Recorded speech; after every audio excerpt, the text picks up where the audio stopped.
chantier. Je voulais au début te demander comment est née l'idée de ce projet Simulation. C'est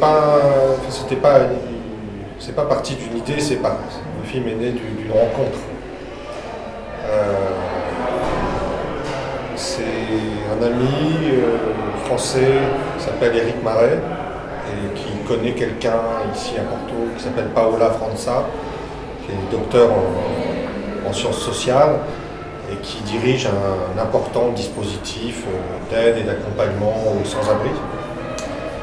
Et donc il lui a montré un de mes films qui s'appelle Au Monde, qui est le récit d'un homme qui a perdu sa voix suite à une opération et qui s'est enfermé dans son sous-sol avec ses chiens, et il s'est senti en dehors du monde, en dehors de l'humanité. Et donc Paola trouvait qu'il y avait des résonances avec la situation des sans-abri qui se vivent comme ça au bord du monde, en dehors de l'humanité. Donc elle m'a invité à montrer le film ici. C'était au cinéma Battaglia. Ils ont nettoyé la salle bébé. Je sais pas, tu vois, c'est la salle bébé. Ils ont tout nettoyé. Et avec un vidéoprojecteur, on a projeté Au Monde. Avec donc une population de sans-abri, il y avait des intellectuels, des écrivains, João Habitualmente, un docteur en psychologie qui est aveugle, je ne sais pas si tu vois. Et il y avait Raoul Vaneghem, le situationniste, et d'autres cinéastes. Donc je suis venu et j'ai proposé de faire un workshop avec les sans-abri qui voulaient, qui étaient volontaires. Et on a fait un workshop de 3 jours. Et durant ce workshop, c'est vrai qu'il y a eu un désir très très fort de la part des sans-abri de faire un film. Donc je suis revenu quelques mois après, pendant 3 semaines, on a fait des essais, on a essayé de construire quelque chose, puis après voilà, le projet s'est enclenché. Donc tu vois, c'est d'abord des rencontres avant d'être une idée. J'ai une question dès le début, dès que j'ai vu le film la première fois. Le dispositif, c'est un dispositif de répétition ou au contraire de prendre le plus fraîche, si on peut dire. De prendre, pardon? La réaction la plus fraîche. Ah oui, d'accord. La plus... Voilà, le dispositif, oui. En fait, moi j'ai une méthode assez particulière quand je fais des films basés sur des témoignages, des films basés sur des entretiens, des films basés sur la parole. Je ne fais pas vraiment de répétition, mais je fais un pré-entretien avec la personne. Et puis, donc j'écoute, c'est un travail d'écoute, j'écoute la personne, ce qu'elle a à dire, ce dont elle veut témoigner. Parce que le film, c'est une occasion pour ces personnes de déposer quelque chose. Comment ça, c'est important. Ils viennent déposer une parole. Moi, je la recueille dans un écrin, comme ça, je recueille la parole. Et donc, j'écoute et je repère des motifs, des patterns, comme ça. Et je dis, ça pourrait être intéressant, on va approfondir ce pattern. Par exemple, une femme du film qui s'appelle La Salette raconte une nuit qu'elle a passée sur les marches du cinéma Battaglia à dormir sur un carton. Je dis voilà, on va se concentrer là-dessus. Raconte-moi les sensations, comment tu te sens dans ton corps, dormir sur le carton, est-ce que tu as mal, est-ce que tu as peur, est-ce que tu as froid. Décris-moi d'abord les sensations. Donc c'est ramener la parole dans le corps. Et à partir de là, quand la parole est ancrée dans des sensations, il y a quelque chose qui remonte vers les idées. Sinon, si on fait un entretien uniquement sur le plan des idées, ça va dans tous les sens. Et c'est trop général. Et donc je fais un pré-entretien comme cela, on précise, voilà, le carton, j'appuie sur le carton. Juste ça, pas de commentaire, pas de jugement, tu décris, tu témoignes de ton expérience, en décrivant précisément. Et une fois que je sens que la personne est prête, on filme. Et on fait ça dans la même pièce. Et alors, j'ai oublié de dire, c'est que avec le chef opérateur. On fait d'abord le calage, enfin le cadre avant, le pré-entretien. On fait une marque au sol, on fait le cadre, on pose le plan. Je fais le pré-entretien et aussitôt, voilà, il ne faut pas qu'il y ait de temps d'intervalle, il ne faut pas que la personne sorte même pour fumer une cigarette, parce qu'il y a quelque chose qui se perd. Il y a une concentration, la personne a une concentration. Donc quand on est prêt, on tourne et on fait une prise, un seul plan, plusieurs minutes. Voilà. Et il y a quelque chose qui émerge.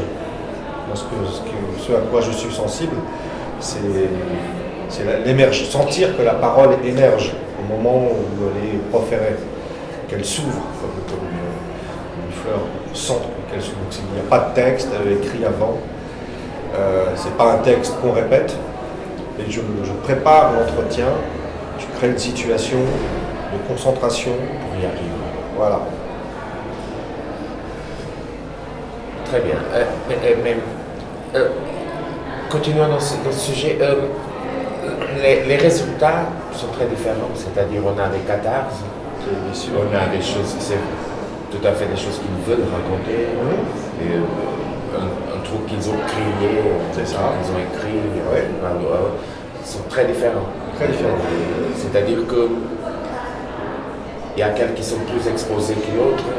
Comment ce choix a été fait? Ça a été normal, comme ça, instinctif ou choisi? Alors, pour chacun, il fallait trouver l'expression la plus juste par rapport à ce qu'ils sont, par rapport à leurs propres paroles, leur incapacité à parler, ou leur incapacité à témoigner de leur expérience. Donc pour chacun, il fallait trouver l'endroit d'où ça parle. Et ça ne parle pas du même endroit. Je parlais de la Salette tout à l'heure, elle, comme d'autres, comme Célina, une grande capacité à ressaisir leur expérience intérieure et en parler très précisément. Mais pour d'autres, ce n'était pas possible. Voilà. Ils ne veulent pas ou ils ne peuvent pas témoigner de leur expérience intérieure. Donc il fallait trouver autre chose. Il fallait trouver un autre canal, une autre manière de s'exprimer. Pour certains, donc, par exemple, Armindo, il chante, voilà, c'est un chanteur de rue. Donc lui, voilà, il va chanter. Un autre, Julio, lui, il écrit des poèmes, il écrit des chansons. Mais j'ai essayé, tu vois, de le faire témoigner de sa vie, mais impossible de le ramener à une situation concrète et précise, il partait dans d'autres directions.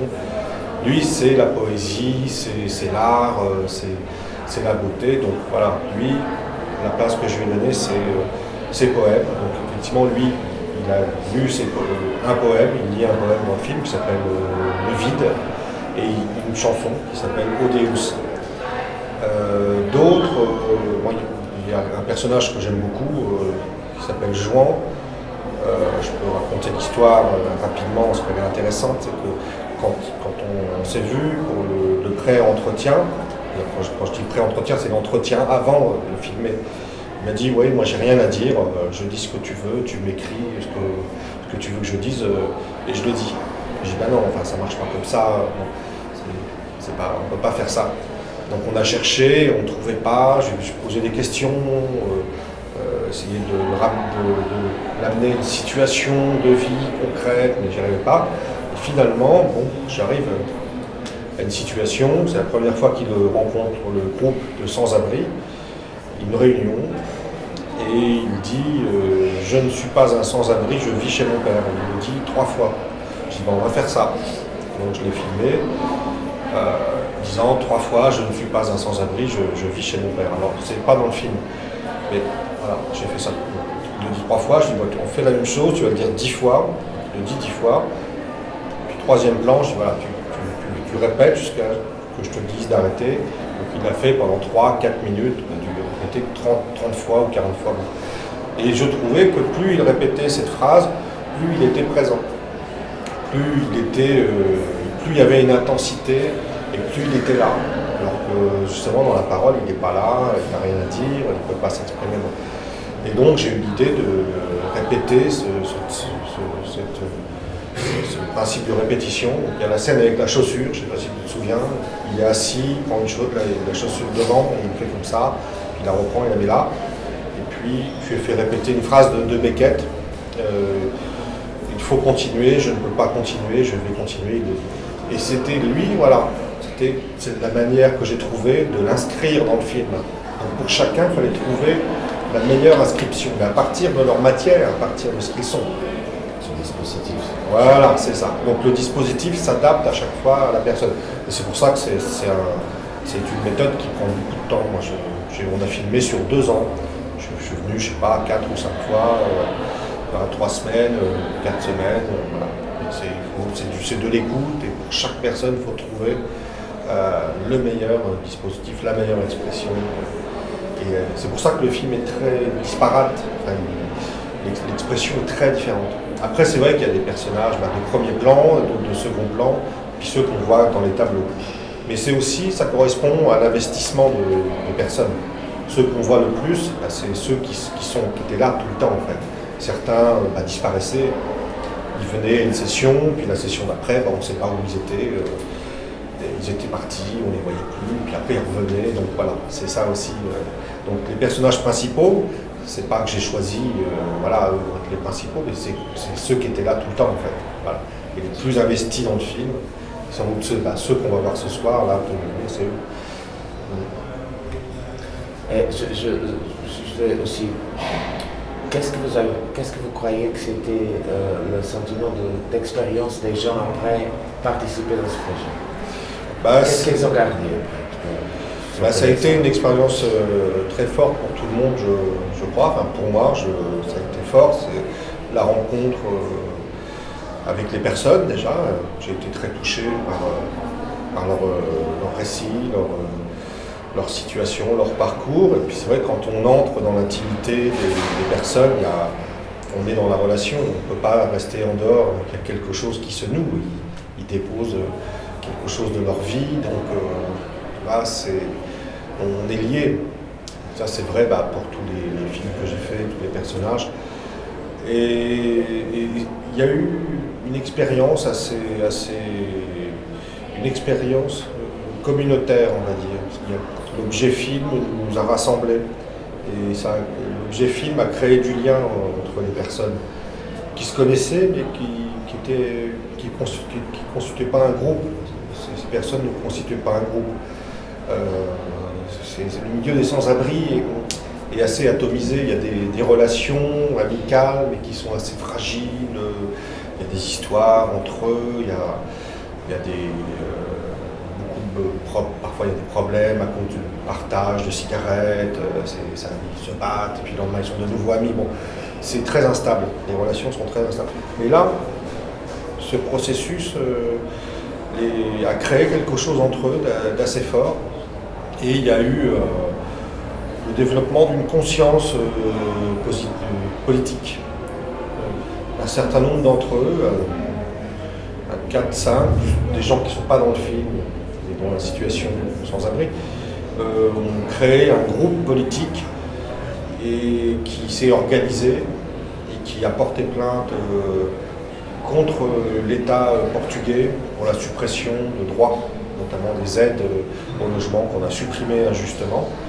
Et on leur a expliqué, un cabinet d'avocats leur a expliqué que cette suppression de droits n'était pas conforme à la réglementation européenne. Et donc ils ont attaqué l'État portugais. C'était il y a 2 ans, c'était en décembre il y a 2 ans. C'était pendant le festival, je me souviens, c'était dans les journaux au Portugal, c'était à la télévision au Portugal, et c'est même allé au Brésil. Voilà. Et même des Italiens se sont intéressés à cette histoire. Donc ça, c'est quelque chose qui était très très étonnant, parce que moi, je n'avais pas de démarche politique immédiatement, je n'avais pas de discours politique immédiat, mais le processus même du film a infusé comme ça une conscience politique, peut-être qu'ils se sont sentis plus sujets, peut-être qu'effectivement ils ont senti qu'ils pouvaient agir, ils ont peut-être ressenti cela, je ne sais pas. Et Et c'est bien que je ne sache pas, ça ne m'appartient pas, et je ne veux pas le ressaisir, ça leur appartient. Là, je trouve que c'est très important de ne pas vouloir tout ressaisir. Des amis intellectuels portugais me disaient, mais il faut inclure ça dans le film. Je dis non, il faut le laisser, c'est leur histoire, ça leur appartient. C'est pas à moi, c'est à eux. Il faut leur laisser ça. Cet espace, cette liberté, c'est essentiel. Moi, je me suis tenu à distance de cette histoire, mais je suis très heureux de cela, de leur action. Donc voilà ce que je peux répondre sur les effets. Après, évidemment, il y a une grande fierté. J'ai plus de questions, je voulais seulement dire autre chose. C'est que toutes les images ont une grande dignité. Et ça, ça se fait pas par hasard. Non. Cette sensibilité.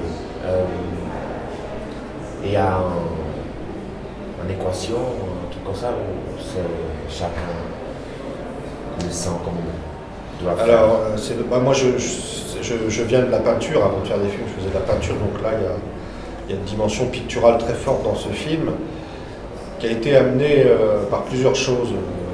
Le lieu, l'espace, ce palais abandonné à Porto, donc ces grandes pièces ont dessiné un espace donc, très vaste, et puis il y a la lumière portugaise qui est très belle, très changeante. Sur les murs, il y a des reflets, des réflexions, de la lumière, sur des réverbérés par les vitres des voitures. C'est presque des espaces abstraits. Et donc, naturellement, on a suivi cette beauté-là qui était donnée, la beauté des espaces, vastes, spacieux, et la beauté de la lumière. Les pièces sont dotées de grandes fenêtres avec des volets intérieurs en bois.